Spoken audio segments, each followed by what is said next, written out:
we're in a strange position in the UK with regards to free speech and immigration, and those two things conflated a little bit in a stabbing of 3 kids that took place in Southport. Can you, just for those who maybe non-Brits, tell us what happened and where we are with that? Well, what I know of the story, and I published it on my own platform in the summer, is that there was a stabbing incident. It was perpetrated by a minor. It happened in Southport.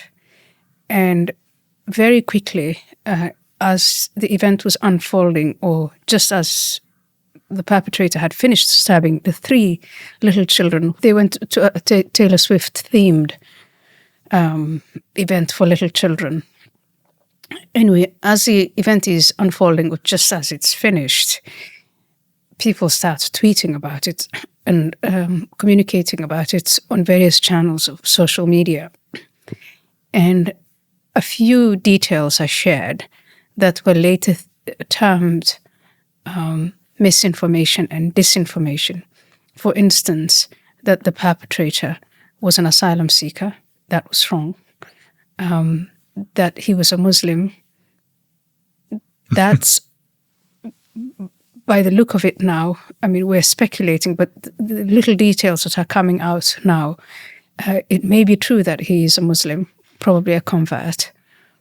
But in any case, what happened was, as this information was swirling about, the British government responded by rounding up individuals who were communicating on social media and who had taken part in these riots. And then these people were swiftly tried and locked up and put away, for some of them as many as 2.5 years. And even, I mean, the crazy thing, I was in America reading about this story where it says the United Kingdom doesn't have enough prison spots. And so real hardened criminals were let out in order to put in people who are, communicating about this. Now, this is not to say I approve of riots and that sort of violence. It's all wrong and deplorable, any kind of violence against innocent people. But I think that if you just read the story, the way it was reported in the British media, I think it's quite obvious that it was a censorship effort more than that it had to do anything with disinformation. And in fact, the more details that are revealed, the more it looks like it's the government that's covering things up or disinforming, engaged in disinformation about this incident.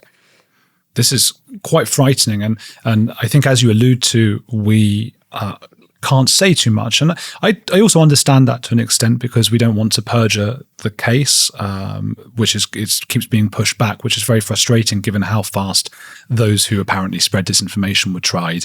And yet for this kind of violence, we have to wait and wait and wait.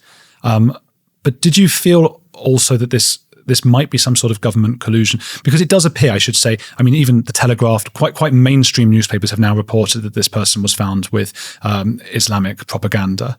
So, we're not supposed to say one way or another, but that is what is being reported by mainstream newspapers now. It feels like a kind of collusion by the government, not just in this case, but in many, to point the finger at the so-called far right and to ignore what might be happening with Islamism right now. Does that sound right to you?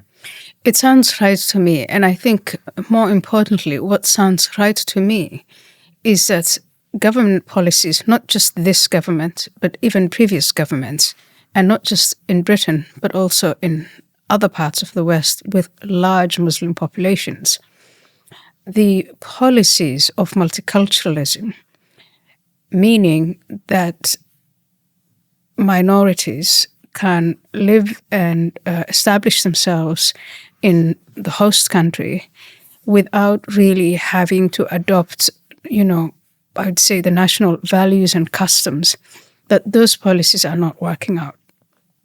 Whenever you say to somebody who likes those policies, I try to say to them, think before even talking about multiculturalism, what do you think of all the English people who go and live in the south of Spain and they don't learn Spanish and the Spanish people hate them and they go, oh God, it's terrible. They don't even learn the language. And then you can say, and what about when people come here and don't do it? And then they're in a bit of a bind. And then exactly.